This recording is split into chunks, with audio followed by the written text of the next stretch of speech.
আসসালামু আলাইকুম। আজকে যে আমি অঙ্কগুলো করাবো সেই অঙ্কগুলি হচ্ছে অংশীদারি কারবার। আমাদের এই ক্লাস 10-এ অংশীদারি কারবার রয়েছে, সেই অংশীদারি কারবার থেকে আমরা কিন্তু এই আজকে অঙ্কগুলো করব। যা হোক, এখানে আমি লিখে বোঝাচ্ছি, আমি টাইম নষ্ট না করি, যে অংশীদারি কারবার। অংশীদারি কারবার। দেখো, আমাদের এই অঙ্কগুলো করতে গেলে কিন্তু অবশ্যই অংশীদারি কারবারটা কি জানতে হবে। এবার অংশীদারি কারবারটা কি আমরা এটা ভালো করে জেনে নেব। দেখো, এখানে আমি বলতে পারি যে অংশীদারি কারবার বলতে আমরা যখন দুইজনে বা তার বেশি, মানে একের থেকে ব্যক্তি, আমরা দুইজন বা তার বেশি ব্যক্তি যখন একসঙ্গে কোনো একটা ব্যবসা করব, তখন সেটাকে বলা হয় অংশীদারি কারবার।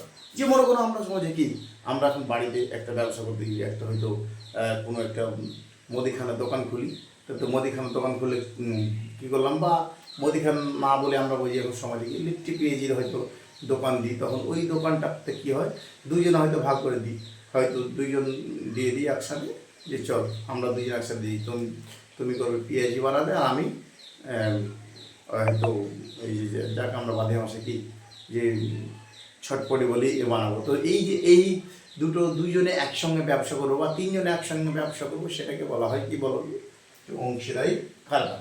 যেমন করে কেউ ওই যে দেখুন, এখন আমাদের এই যে এলাকাটাতে কি যে ভাটা রয়েছে, সেই ভাটার শেয়ারদার রয়েছে না, ওই দেখো দুইজনে বা তিনজনে মিলে একটা ভাটা খুলছে। তো এই যে দেখো, দুইজন বা তিনজন ব্যক্তি বা চারজন ব্যক্তি একসঙ্গে যখন যে কোনো একটা ব্যবসা করবো, তখন সেটাকে বলবো অংশীদারি কারবার। অংশীদারি কারবার তাহলে আমরা অবশ্যই জেনে গেছি। অংশীদারি কারবার হলো দুই ধরনের। একটা হচ্ছে দুই ধরনের অংশীদারি কারবার, একটা হচ্ছে সরল অংশীদারি কারবার আর একটা মিশ্র অংশীদারি কারবার। এই অংশীদারি কারবারকে দুটি ভাগে ভাগ করা হয়। একটি বলে দিই যে হচ্ছে সরল অংশীদারি কারবার, আর একটা হচ্ছে মিশ্র অংশীদারি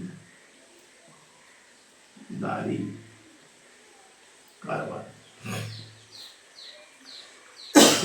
এবার আমরা অংশীদারি কারবার কিন্তু বুঝে গেলাম, কিন্তু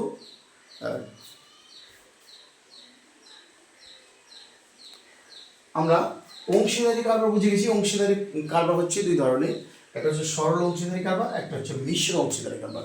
এবার সরল অংশীদারি কারবার কাকে বলবো, দেখো আমরা দুইজন, মনে করো যে আমরা দুইজনে একটা ভাড়া খুলেছি। তো এই যে ভাড়া আছে আমাদের দুইজনে একটা মনে করলাম যে আমি হলাম এখানে, আমি একটা ব্যক্তি রয়েছি, আর এখানে আর একজন যে কেউ রয়েছে, আমার বন্ধু বা যে কেউ একজন রয়েছে, দুইজনে আমরা একটা ব্যবসা করছি। এই ব্যবসাতে কিন্তু যখন আমরা কী করবো, আমরা তো কিছু টাকা দিয়েছি, মনে করি যে আমি একটা হয়তো 1,00,000 টাকা দিলাম, আর এ দিল হয়তো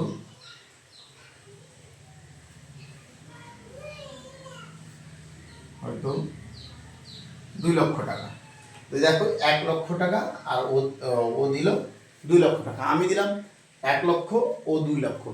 একটা ব্যবসা শুরু করলাম। এই একটি ব্যবসা শুরু করি যে যদি আমরা ভাটার, মানে 1 বছর আমরা ভাটাটা চালালাম, ভাটা আমরা 1 বছর চালিয়ে, একটা ব্যক্তি এখানে আমি একটা ব্যক্তি, আমরা দুজনে 1 বছর ভাটা চালালাম। ভাটা চালিয়ে মনে করে এখানে আমরা কত, 1,00,000 আর 2,00,000, 3,00,000 টাকা নিয়ে, আমি 1,00,000 টাকা দিলাম, ও 2,00,000 টাকা দিল, 3,00,000 টাকা নিয়ে, আরে যেহেতু এই জায়গাতে ভাটা চালানো হবে না, তাও উদাহরণটা হয়তো দিচ্ছি হালকা করে, যে কি বললাম এখানে যে 3,00,000 টাকা দিয়ে একটা ভাটা করলাম বা যে কোনো একটা বিজনেস করলাম। বিজনেস করে দেখলাম আমাদের এখান থেকে কিন্তু আমাদের দুজনে কী হয়েছে, 50,000 টাকা লাভ হয়েছে বা লস হয়ে গেছে। মনে করো যে 50,000 টাকা আমাদের লাভ হয়েছে। এই 50,000 টাকা যখন আমরা কি করব, আমরা দুইজনে আমাদের যে এই যে টাকা দিয়েছিলাম, সেই টাকার অনুপাত অনুযায়ী যখন আমরা ভাগ করে নিব, তখন সেটাকে বলবো সরল অংশীদারি কারবার। আমরা হয়তো বুঝতে পারলাম কি পারলাম না, আবার বলি, যখন আমরা এই দুইজন ব্যক্তি আমরা কী করবো, একটা ব্যবসা শুরু করবো, যে কোনো মাপের একটা টাকা দেবো। যখন আমরা টাকা দিয়ে যখন ব্যবসা শুরু করবো, ওই টাকার অনুপাতে যখন আমরা কী করবো, যেই টাকাটা লাভ বা লস হবে সেই টাকাটা আমাদের যে মূলধন রয়েছে, যে আমি 1 লাখ টাকা দিয়েছিলাম, ও 2 লাখ টাকা দিয়েছিল, এই মূলধনের অনুপাত অনুযায়ী যখন আমরা ভাগ করে নিব তখন সেটাকে বলবো সরল অংশীদারি কারবার। আর যখন আমরা কি করবো, মিশ্র অংশীদারি কারবার। মনে করো যে এখানে আবার কিন্তু আমি আছি, আমি এখানে আমার বন্ধু রয়েছে যে কেউ দুইজনে। তো এখান থেকে নাও যে আমি এখানে দিলাম 1 লাখ টাকা দিলাম, মনে করো এখানে আমার বন্ধু দিল কি 2 লক্ষ টাকা দিল আমার বন্ধু। আবার একই সেম যখন কি হলো, 1 বছর আমরা কিন্তু এই টাকাটা আমরা ব্যবসা করছি, এর মধ্যে আমার বন্ধু বলছে যে আমি এখান থেকে কি করবো, 2 মাস পর বা 3 মাস পর আমার বন্ধু বলছে আমি 50,000 টাকা উঠিয়ে নেবো। আমার বন্ধু 50,000 টাকা উঠিয়ে নেবে এবং আমি 1 টাকা উঠাবো না। এই যে দেখো, যখন আমার বন্ধু 50,000 টাকা উঠাচ্ছে, আমি উঠাবো না, এইরকম যদি হয় তখন সেটা হয়ে যাবে মিশ্র অংশীদারি কারবার। এখানে আমরা অংশীদারি কারবারের দুটি ভাগ করলাম, একটা হচ্ছে সরল অংশীদারি কারবার, একটা হচ্ছে মিশ্র অংশীদারি কারবার। সরল অংশীদারি কারবার এবং মিশ্র অংশীদারি কারবার আশা করছি বোঝা গেছে।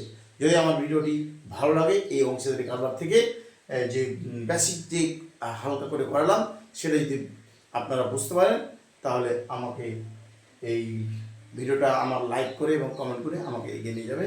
এর পরবর্তী যখন ভিডিও আমি আসবো তখন অবশ্যই অংশীদারি কারবার যে অঙ্কগুলো রয়েছে সেই অঙ্কগুলো 1 থেকে নিয়ে আমি শেষ পর্যন্ত 15টা না 16টা অঙ্ক রয়েছে, শেষ পর্যন্ত সেগুলো আমি করাবো।